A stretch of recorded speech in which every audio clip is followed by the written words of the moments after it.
स्वागत है आपका हमारे YouTube चैनल ई कंटेंट हिंदी पर। 11वीं कक्षा के लिए आज हम पढ़ने जा रहे हैं एनसीईआरटी द्वारा प्रकाशित पुस्तक अंतरा भाग 1 जो कि ऐच्छिक पाठ्यक्रम है। उसकी पहली कहानी ईदगाह। यह कहानी आपने पहले भी पढ़ी होगी, 6ठी 7वीं में। प्रेमचंद की यह कहानी काफी लोकप्रिय है और जब उस समय आपने यह कहानी पढ़ी होगी तो आपके मन में कुछ अलग भावनाएं आई होंगी, कुछ अलग संवेदनाएं जगी होंगी। जब आप 11वीं कक्षा में पढ़ते हैं तो अब आप इस कहानी को कैसे पढ़ेंगे? अब इस कहानी को पढ़ने के लिए एक समीक्षा की दृष्टि आपके अंदर होनी चाहिए। तो सबसे पहले बात करते हैं कि कथा के तत्व क्या-क्या होते हैं, किस आधार पर हम किसी कहानी की समीक्षा करेंगे। तो कहानी की समीक्षा के मुख्यतः आधार अगर हम बात करें तो 6 होते हैं। पहला है कथानक।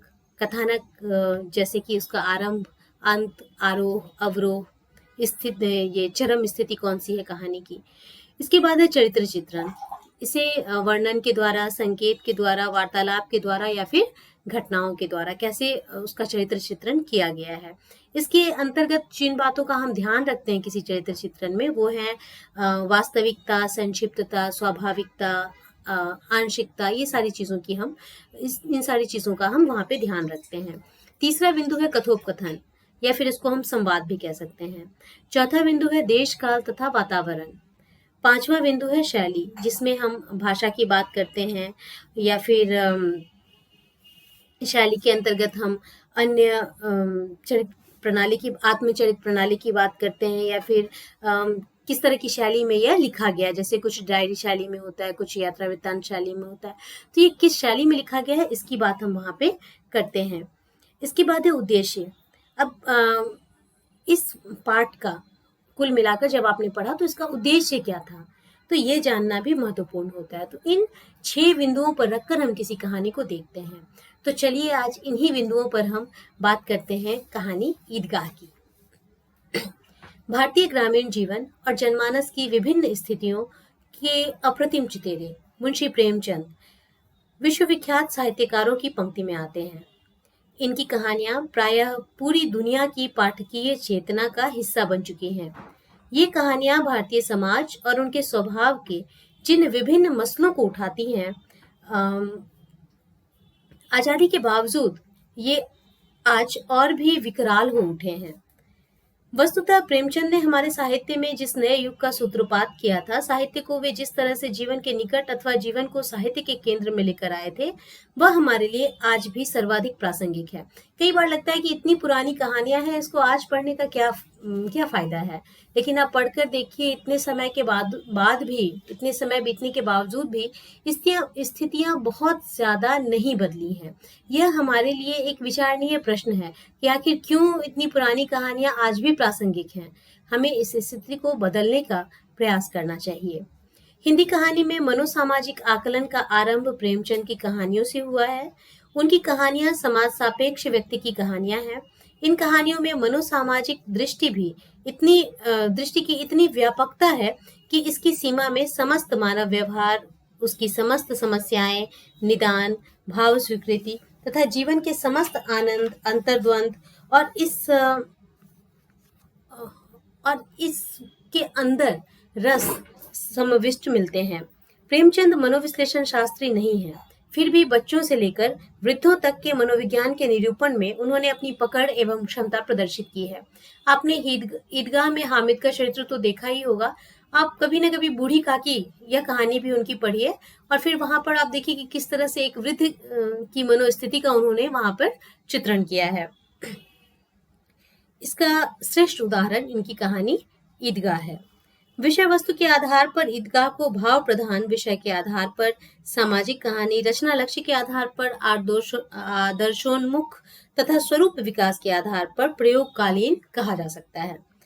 इस कहानी का केंद्र बिंदु तत्कालीन सामाजिक स्थिति, वातावरण और हामिद है।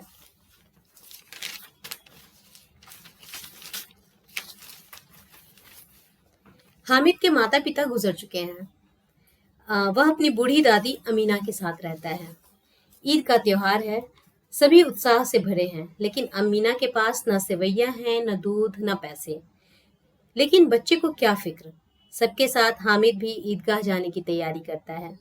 घर में कुल 2 आने पैसे हैं। 3 पैसे हामिद की जेब में, 5 अमीना के बटुए में। यही तो बिसात है और ईद का त्योहार। गांव गांव से मेला चला। अमीना बच्चे को की सलामती की दुआ कर संतोष पा लेती है। बच्चे शहर की चकाचौंध से आंखें विस्फारित करते हुए मेले में जा पहुंचते हैं। मोहसिन, नूरे, शम्मी सभी हामिद के दोस्त हैं। सभी के पास खूब पैसा है। वो जमकर मिठाई खाते हैं और हामिद ललचा कर देखता है। वो अपने मन को समझाता है, किताब में इसकी कितनी बुराइयां लिखी हैं। सभी मिट्टी के खिलौने खरीदते हैं, सिपाही, वकील, भिश्ती, पर हामिद चिमटा खरीदता है अपनी दादी के लिए। और इसका चिमटा सबका शहंशाह बन जाता है। घर पहुंचते पहुंचते सबके खिलौने टूट जाते हैं, लेकिन हामिद का चिमटा उसके दादी के हाथ में पड़कर आंसुओं से भीग जाता है। बुढ़िया अमीना बालिका बन गई। वह रोने लगी। दामन फैलाकर हामिद को दुआएं देती जाती थी और आंसू की बड़ी बड़ी बूंदें गिराती जाती थी। हामिद इसका रहस्य क्या समझता? और यही इस कहानी का चरम बिंदु है, जहां पर आकर इस कहानी को उत्कृष्टता मिलती है। इस कहानी में अगर हम पात्र की बात करें तो हमने देखा कि मुख्य पात्र हामिद है। इसके अलावा अमीना, नूरे, शम्मी, मोहसिन, महमूद और दुकान वाला है। हामिद वह 4-5 साल का गरीब सूरत दुबला पतला लड़का जिसका बाप गत वर्ष हैजे की भेंट हो गया और माँ ना जाने क्यों पीली होती होती एक दिन मर गई। अब हामिद अपनी बूढ़ी दादी अमीना की गोद में सोता है और उतना ही प्रसन्न है। अमीना बच्चे हामिद की बूढ़ी दादी है। बेटे बहू को खो चुकी है, बस हामिद की सलामती की फिक्र में गुजर कर रही है। कपड़े सिलकर और छोटे मोटे काम कर वह हामिद की परवरिश करती है। नूरे, शम्मी, मोहम्मद, महमूद, मोहसिन सब हामिद के साथी हैं। इन छोटे छोटे बच्चों के चरित्र में कोई विशेष अंतर नहीं है। मिठाई और खिलौने, खेल और तमाशे पर जान छिड़कने वाले गांव के ये बच्चे समूचे ग्रामीण बच्चों का प्रतिनिधित्व करते हैं।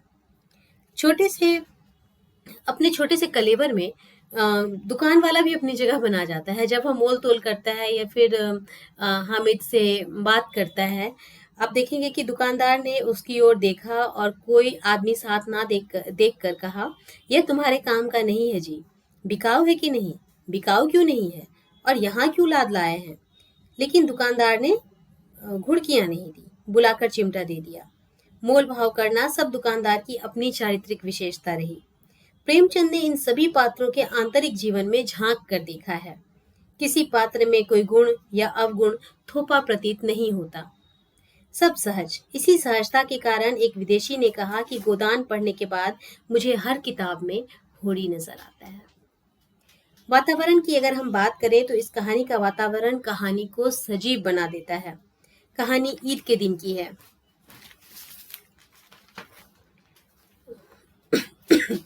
सुबह ईदगाह जाकर वापस आने तक की है। बच्चों का पैसे गिनना, शहर के संबंध में कौतुकता, मिठाई और खिलौने के प्रति आसक्ति, यह सब ऐसी क्रियाएं हैं जो मेले का चित्र उपस्थित कर देती हैं। रमजान के पूरे 30 रोजों के बाद आज ईद आई है। कितना मनोहर, कितना सुहावना प्रभात है। वृक्षों पर अजीब हरियाली है, खेतों में कुछ अजीब रौनक है, आसमान पर कुछ अजीब लालिमा है। आज का सूर्य देखो, कितना प्यारा, कितना शीतल है, मानो संसार को ईद की बधाई दे रहा है। गांव में कितनी हलचल है। ईदगाह जाने की तैयारियां हो रही हैं। किसी के कुर्ते में बटन नहीं है, पड़ोस के घर से सुई धागा लेने दौड़ा जा रहा है। किसी के जूते कड़े हो गए हैं, उसमें तेल डालने के लिए तेली के घर भागा जाता है। वातावरण में कहीं भी अनावश्यक विस्तार नहीं है, किंतु कोई क्षण लेखनी से अछूता भी नहीं रह गया है। अब बात करते हैं संवाद की। कहानी में संवाद एक ऐसा जरिया होता है जिससे कहानी आगे बढ़ती है। जब तक कुछ संवाद कहानी में ना हो, कई बार ऐसा लगता है कि कहानी आगे कैसे बढ़ेगी। और यहाँ ईदगाह में जो संवाद है वे बहुत ही अच्छी तरीके से रखे गए हैं और कहानी को आगे बढ़ाने में सहायक हैं, साथ ही परिवेश को समझने में सहायता करते हैं। मोहसिन, अच्छा अब की जरूर देंगे हामिद, अल्लाह कसम ले जाओ। हामिद, रखे रहो, क्या मेरे पास पैसे नहीं हैं? शमी, 3 ही पैसे तो हैं, 3 पैसे में क्या क्या लोगे? महमूद, हमसे गुलाब जामुन ले जाओ। हामिद, मोहसिन बदमाश है। हामिद, मिठाई कौन बड़ी नेमत है, किताब में इसकी कितनी बुराइयां लिखी हैं। कहानी पूरी तरह संवादों पर ही आधारित नहीं है, अंतर्द्वंदों को भी भाषा में व्यक्त किया गया है। आज का दिन और उसके घर में दाना नहीं। आज आबिद होता तो क्या इसी तरह ईद आती और चली जाती? इस अंधकार में वह डूबी जा रही थी। किसने बुलाया था इस निगोड़ी ईद को? घर में उसका काम नहीं, लेकिन हामिद, उसी उसे किसी के मरने जीने से क्या मतलब? उसके अंदर प्रकाश है, बाहर आशा। विपत्ति अपना सारा दल बल लेकर आए, हामिद की आनंद भरी चितवन उसका विध्वंस कर देगी। भाषा शैली की बात करें तो इस कहानी की भाषा अत्यंत सहज और सरल है, जो प्रेमचंद की अपनी विशेषता भी है। कहानी के संवादों में उर्दू का पुट मिलता है, जो परिवेश की मांग है। अन्य जगहों पर सरल हिंदी का प्रयोग किया गया है। भाषा में सतत प्रवाह कहीं अवरुद्ध नहीं हुआ है, और इसीलिए इस कहानी को जब आप पढ़ने बैठते हैं तो बिना खत्म किए आप उठ ही नहीं सकते। एक प्रवाह पूरी कहानी में बना हुआ है। शीर्षक की सार्थकता। कहानी का शीर्षक क्या है? ईदगाह। कहानी का शीर्षक ईदगाह बहुत ही सारगर्भित है। पूरी कहानी ईदगाह जाने और वापस आने पर आधारित है। खुदा के दरबार में अच्छी बातें सीखने को मिलती हैं। शायद हामिद के चिमटा खरीदने के पीछे यही भावना काम कर रही हो। सहसा ईदगाह नजर आया। ऊपर इमली के घने वृक्षों की छाया है, नीचे पक्का फर्श है जिस पर जाजिम बिछा हुआ है, और रोजेदारों की पंक्तियां एक के पीछे एक न जाने कहाँ तक चली गई हैं। पक्के जगत के नीचे तक, जहाँ जाजिम भी नहीं है, नए आने वाले आकर पीछे की कतार में खड़े हो जाते हैं। आगे जगह नहीं है। यहाँ कोई धन और पद नहीं देखता। इस्लाम की निगाह में सब बराबर हैं।